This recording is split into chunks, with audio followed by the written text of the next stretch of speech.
आज हम पढ़ेंगे प्राइमरी मेमोरी के पहले हिस्से को, जिसका नाम है रैंडम एक्सेस मेमोरी। आपने देखा होगा कंप्यूटर में ऐसे छोटी छोटी स्ट्रिप्स लगी होती है। इनको हम, कई बच्चों ने नहीं भी देखा होगा, लेकिन ये मैं दिखा देता हूँ आपको। ये बहुत टाइप से आपको नज़र आएंगी। जो एक छोटी सी स्ट्रिप है, इसकी हाइट लगभग 1 इंच या 1.25 इंच के आसपास होती है, और लंबाई जो होती है इसकी वो तकरीबन 6 इंच 5 इंच के आसपास आपको नज़र आएगी। ठीक है, इस पे बहुत सारी आपको छोटी छोटी चिप्स लगी हुई नज़र आएंगी, माइक्रो प्रोसेसर चिप टाइप की, जिसको हम सिलिकॉन चिप बोलते हैं। वो रैम है हमारी डेटा। ये ही आप लोगों को 1 GB या 2 GB 4 GB, ठीक है, अलग अलग साइज में मिलती है, और ये कई टाइप की होती है। जैसे हम लोग बोलते हैं DDR1, DDR2, DDR3, पहले SD रैम भी हुआ करती थी, अब आजकल उनको यूज़ नहीं करते। इनमें फ़र्क होता है। मेमोरी में डिस्ट्रीब्यूशन जो किया जाता है कंप्यूटर में, प्रोसेसर जैसे इनको यूज़ करता है, बोर्ड की जो कैपेसिटी होती है उनके बेस पे इनको लगाया जाता है। ऐसे नहीं है कि किसी भी बोर्ड पे आप DDR3 लगती है तो उस पर आप DDR4 लगा लेंगे, ऐसा नहीं है। जिस पे DDR3 रैम लगाई जाती है उस बोर्ड पे DDR3 ही रैम लगेगी, 4 वाली नहीं लग सकती है। बोर्ड में आपको अलग अलग स्लॉट्स नज़र आते होंगे, वहाँ पे इनको एम्बेड किया जाता है, लगाया जाता है। जैसे आप पिक्चर में देख रहे हैं, यहाँ पे हमने यहाँ पे 2 रैम अलग अलग देख रहे हैं कि ये लगी हुई हैं। तो कई बोर्ड पे आपको 4, कहीं पे 2 ज़्यादा अलग स्लॉट भी नज़र आ सकते हैं, तो आप उसके हिसाब से इस पर लगा सकते हैं। सिंपल इनको अपने हाथ से सिंपल लगाना होता है, जैसे ये देख रहे हो आप लगाते हुए। ठीक है, इनमें लॉक्स होते हैं दोनों साइड में, आप इन मेमोरी को लगा देंगे। अगर ये ठीक से नहीं लगी, आपने इनको लगाया, लॉक दोनों तरफ से बंद कर दिया, अगर ये ठीक से नहीं लगी है तो समझिए कि फिर आपका डिस्प्ले नहीं आएगा। स्क्रीन पे डिस्प्ले नहीं आने का बड़ा कारण रैम ही होती है। या तो आपकी रैम उसमें है नहीं, या फिर वो ठीक से लगाई नहीं गई है। और कई बार ऐसा भी होता है कि जब हम कंप्यूटर को स्टार्ट करते हैं तो एक बीप की आवाज़, कंप्यूटर के जो CPU होता है उसमें एक छोटा सा स्पीकर होता है, उसमें से बार बार लगातार बीप की आवाज़ आ रही है, पी टी टी करके, तो आप समझ जाओ कि आपकी रैम की प्रॉब्लम है, वो ठीक से लगी हुई नहीं है। तो आप उसे दोबारा से निकालें और फिर से लगाएं। ठीक है, तो अलग स्लॉट होता है, ऐसा नहीं होता है कि पर्टिकुलर रैम के लिए एक ही इस स्लॉट में लगानी होगी, कुछ ऐसा नहीं है। किसी भी स्लॉट में आप रैम को लगा सकते हैं। ठीक है, ये वो पार्ट होता है जिसमें हम लोग, अच्छा, लैपटॉप में भी आप लोगों को रैम लगानी पड़ेगी, लेकिन लैपटॉप में रैम की जो हाइट होती है थोड़ी बड़ी होती है और चौड़ाई में वो थोड़ी कम होती है। ठीक है, लैपटॉप हो या डेस्कटॉप हो या आपका मोबाइल फ़ोन हो, सब में रैम होती है। रैम के बिना आपका काम नहीं चल सकता, क्योंकि सारा डेटा टेम्परेरी बेसिस पे यहीं पे रखा जाता है। जब आप कंप्यूटर को प्रोग्राम को चलाते हो, अभी या प्रोग्राम चलाया आपने, या फिर अपने दूसरे एक प्रोग्राम से दूसरे प्रोग्राम पे चले गए, तो सारे प्रोग्राम जो भी आप स्क्रीन पे देखते हैं वो आपके सारे प्राइमरी मेमोरी के रैम पार्ट में रहते हैं। और रैम जो होती है वो आपको मालूम ही है, ये बताया गया था पहले भी कि ये वॉलेटाइल नेचर की होती है और CPU उसको डायरेक्टली एक्सेस करता है। यही एक ऐसा पार्ट है जिसे CPU डायरेक्टली कम्युनिकेट करता है, और बाकी सब रैम से आप बाद में कम्युनिकेट करते हैं, इसलिए वो सेकेंडरी मेमोरी का हिस्सा कहलाती है। इंटरनल मेमोरी कंप्यूटर की यही होती है। और ये भी पहले बताया गया है आप लोगों की कि ये वॉलेटाइल नेचर की होती है। इसका मतलब ये हुआ कि जब तक कंप्यूटर में पावर ऑन है तब तक इसके अंदर डेटा रहेगा। जैसे ही पावर ऑफ कर दी हमने ना, तो सारा डेटा इरेज हो जाएगा, ये रखता नहीं है। जबकि सेकेंडरी मेमोरी में जो आप रखते हो वो हमेशा के लिए रहता है। आप चाहोगे तो इरेज हो जाएगा। आपका विंडो है या आपके फ़ोन में एंड्रॉयड है, जो कुछ भी है, ये सेकेंडरी मेमोरी है, जहाँ पे आपका ये सब रखा होता है, जो हार्ड डिस्क में रखा होता है। अच्छा, कई लोग कहते हैं सर ये जब हार्ड डिस्क में रखा होता है तो विंडो हमारे कंप्यूटर पे कैसे चलती है? देखिए, चलता आपका ऑपरेटिंग सिस्टम ही है, सब कुछ चला रहा है, वो आपका विंडो ही चला रहा है। लेकिन जैसे ही कंप्यूटर को ऑन करते हैं तो सबसे पहले पावर जो होती है एक बायोस में आती है, वो रोम का पार्ट होता है, वो भी प्राइमरी मेमोरी का हिस्सा है, और वो आपके ऑपरेटिंग सिस्टम को बूट करवाता है। और वो जो सेकेंडरी मेमोरी में जो आपका ऑपरेटिंग सिस्टम है वो पूरा लोड होता है फिर आपकी प्राइमरी मेमोरी में। अगर वो लोड नहीं होगा ना तो आपका विंडो चलेगा नहीं, वो हार्ड डिस्क में रखा रहेगा। तो उसको एक तरह से ग्राउंड चाहिए जहाँ पे वो रन हो सके। तो रन होने के लिए ग्राउंड है हमारा, जहाँ पे हमने इस प्रोग्राम को चलाया वो मैं रैम में लोड हो गया। उसके बाद आप कोई भी एप्लीकेशन को चलाते हो वो लॉन्च होती है, वो रैम में ही लॉन्च होती है। अभी आपको ये बात भी बताई गई है कि प्राइमरी मेमोरी का जो दो पार्ट है, रैम और रोम, ठीक है। रैम के दो हिस्से हैं जिसको हम स्टैटिक रैम और डायनेमिक रैम के नाम से जानते हैं। बाद में देखेंगे कि रोम के भी अलग अलग पार्ट है, रोम, पी रोम, ईपी रोम और डबल ईपी रोम। लेकिन रैम के जो दो हिस्से हैं वो दो टाइप हैं, वो एक तो है स्टैटिक रैम और दूसरा कहलाता है डायनेमिक रैम। इसको आपको समझना बहुत ज़रूरी है, ठीक है। स्टैटिक रैम और डायनेमिक रैम ये दो अलग अलग पार्ट की टाइप की रैम होती हैं और ये दोनों अलग अलग यूज़ होती भी है हमारे कंप्यूटर में। तो स्टैटिक रैम की क्या खास बातें हैं, आपको क्या ध्यान रखना है वो देखना है। स्टैटिक रैम में ट्रांजिस्टर से मतलब ये ट्रांजिस्टर से बनी होती है, इसमें कैपेसिटर नहीं होते। इसमें ट्रांजिस्टर कैपेसिटर रैम में दोनों का यूज़ होता है बनाने में। तो ये एक सिलिकॉन चिप पे बनी होती है। सिलिकॉन आप ऐसे समझ सकते हो जैसे एक बालू रेत होती है, ठीक है। बालू रेत बहुत चिकनी सी और डार्क होती है, उसी तरह की होती है। और एक सेमीकंडक्टर में वो होती है सिलिकॉन, मतलब अर्धचालक जिसको हम बोलते हैं, उस टाइप की एक मटेरियल है। और इसके अंदर हम लोग ट्रांजिस्टर्स को और बाकी सब सर्किट को एम्बेड करते हैं और ये बहुत छोटे छोटे सर्किट इसमें एम्बेड किए जाते हैं और आपका डेटा इन्हीं ट्रांजिस्टर्स में रखा जाता है, ठीक है। आप देख रहे हैं कि जैसे यहाँ लिखा हुआ है कि इसमें एक सेट जो होता है, एक मैट्रिक्स जो होती है वो 6 ट्रांजिस्टर की होती है, कैपेसिटर उसमें नहीं होते हैं। इसको हम स्टैटिक रैम कहते हैं और इसको रिफ्रेश करने की ज़रूरत नहीं होती है रेगुलर बेसिस पे। जबकि दूसरी रैम जो आपको डायनेमिक रैम बताएंगे उसको बार बार रेगुलर बेसिस पे रिफ्रेश करना पड़ता है, इसको नहीं करना पड़ता है। इसमें आप फास्ट एक्सेसिंग कर सकते हैं और ये ज़्यादातर हमारी कैश मेमोरी बनाने के काम आती है। जो हमारी कैश मेमोरी होती है उनको हम लोग स्टैटिक रैम से ही तैयार करते हैं।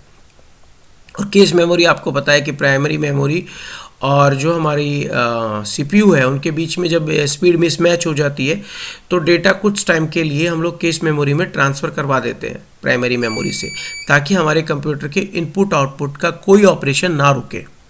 ये हमारा ऐसा प्रोसेस चलता रहता है, ठीक है।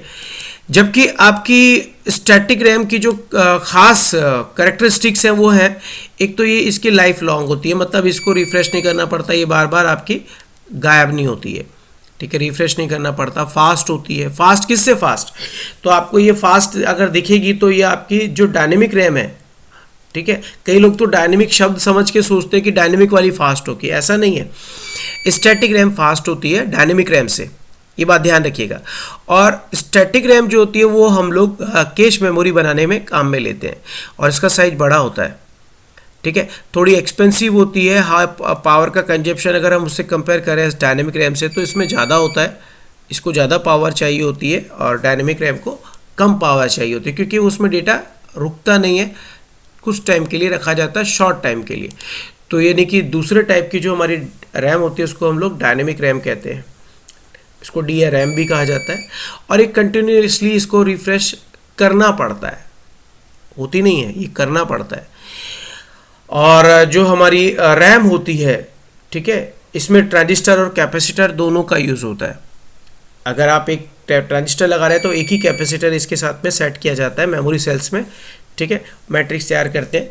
और इसमें आप कितनी बार भी डेटा को बार बार चेंज रीराइट करते हैं और इसीलिए इसको क्योंकि एक ही सेकंड में कई हज़ारों बार इसके अंदर डेटा रीराइट हो जाता है, इसीलिए इसको डायनेमिक रैम कहा जाता है। तो डायनेमिक रैम की भी अपनी कुछ करेक्टरिस्टिक्स है, कुछ प्रॉपर्टीज़ है। एक तो ये कि ये शॉर्ट टाइम के लिए डेटा को स्टोर करती है। दूसरी बात ये कि इसमें जो डेटा होता है उसको रिफ़्रेश करने के लिए कंटिन्यूस रिक्वायरमेंट होती है।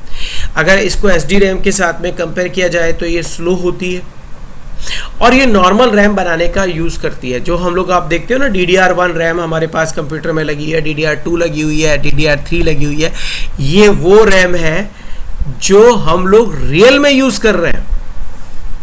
ये प्राइमरी मेमोरी का बड़ा हिस्सा है, सबसे बड़ा हिस्सा यही होता है हमारे कंप्यूटर में, ठीक है।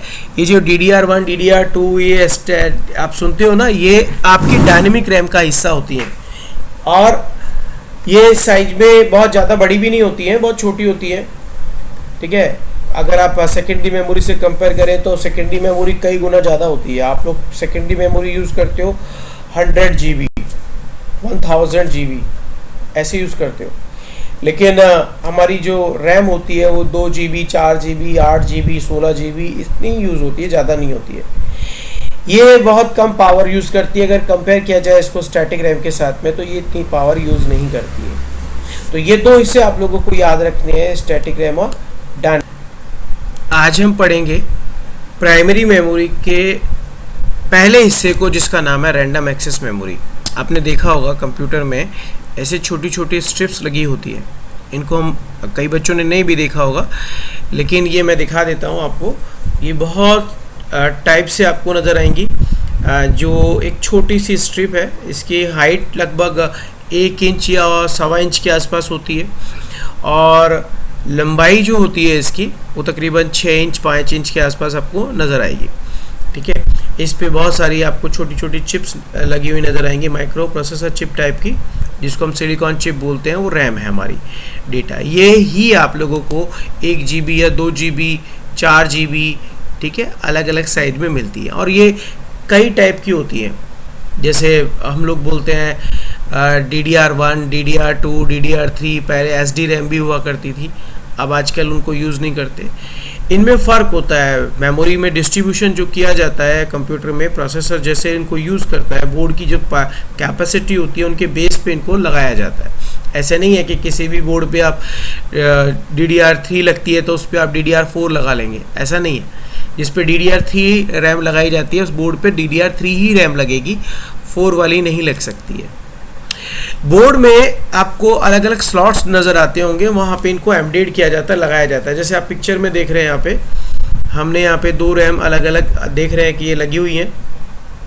तो कई बोर्ड पे आपको 4, कहीं पे 2 ज़्यादा अलग स्लॉट भी नज़र आ सकते हैं, तो आप उसके हिसाब से इस पर लगा सकते हैं। सिंपल इनको अपनी हाथ से सिंपल लगाना होता है, जैसे ये देख रहे हो आप लगाते हुए।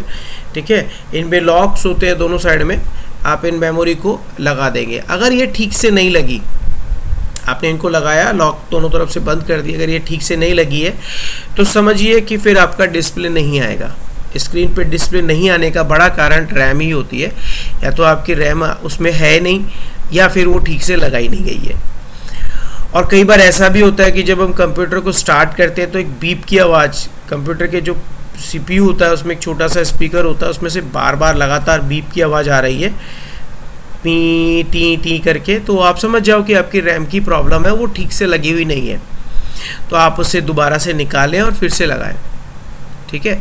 तो अलग स्लॉट होता है, ऐसा नहीं होता कि पर्टिकुलर रैम के लिए एक ही इस स्लॉट में लगानी होगी, कुछ ऐसा नहीं है। किसी भी स्लॉट में आप रैम को लगा सकते हैं। ठीक है। ये वो पार्ट होता है जिसमें हम लोग, अच्छा लैपटॉप में भी आप लोगों को रैम लगानी पड़ेगी, लेकिन लैपटॉप में रैम की जो हाइट होती है थोड़ी बड़ी होती है और चौड़ाई में वो थोड़ी कम होती है। ठीक है। लैपटॉप हो या डेस्कटॉप हो या आपका मोबाइल फ़ोन हो, सब में रैम होती है। रैम के बिना आपका काम नहीं चल सकता, क्योंकि सारा डेटा टेम्परेरी बेसिस पे यहीं पे रखा जाता है। जब आप कंप्यूटर को प्रोग्राम को चलाते हो, अभी या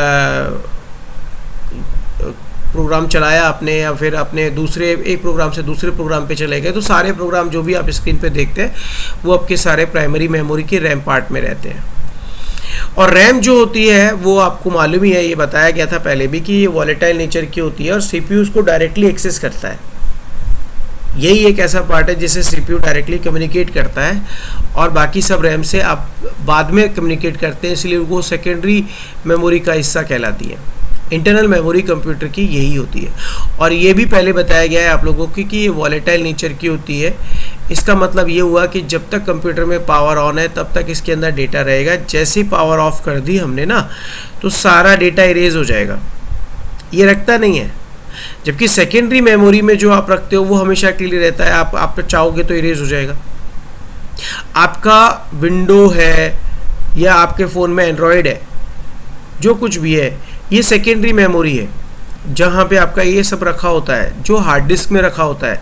अच्छा, कई लोग कहते हैं सर ये जब हार्ड डिस्क में रखा होता है तो विंडो हमारे कंप्यूटर पे कैसे चलती है? देखिए, चलता आपका ऑपरेटिंग सिस्टम ही सब कुछ चला रहा है, वो आपका विंडो ही चला रहा है, लेकिन जैसे ही कंप्यूटर को ऑन करते हैं तो सबसे पहले पावर जो होती है एक बायोस में आती है, वो रोम का पार्ट होता है, वो भी प्राइमरी मेमोरी का हिस्सा है, और वो आपके ऑपरेटिंग सिस्टम को बूट करवाता है। और वो जो सेकेंडरी मेमोरी में जो आपका ऑपरेटिंग सिस्टम है वो पूरा लोड होता है फिर आपकी प्राइमरी मेमोरी में। अगर वो लोड नहीं होगा ना तो आपका विंडो चलेगा नहीं, वो हार्ड डिस्क में रखा रहेगा, तो उसको एक तरह से ग्राउंड चाहिए जहाँ पे वो रन हो सके। तो रन होने के लिए ग्राउंड है हमारा, जहाँ पे हमने इस प्रोग्राम को चलाया वो रैम में लोड हो गया, उसके बाद आप कोई भी एप्लीकेशन को चलाते हो वो लॉन्च होती है, वो रैम में ही लॉन्च होती है। अभी आपको ये बात भी बताई गई है कि प्राइमरी मेमोरी का जो दो पार्ट है, रैम और रोम, ठीक है।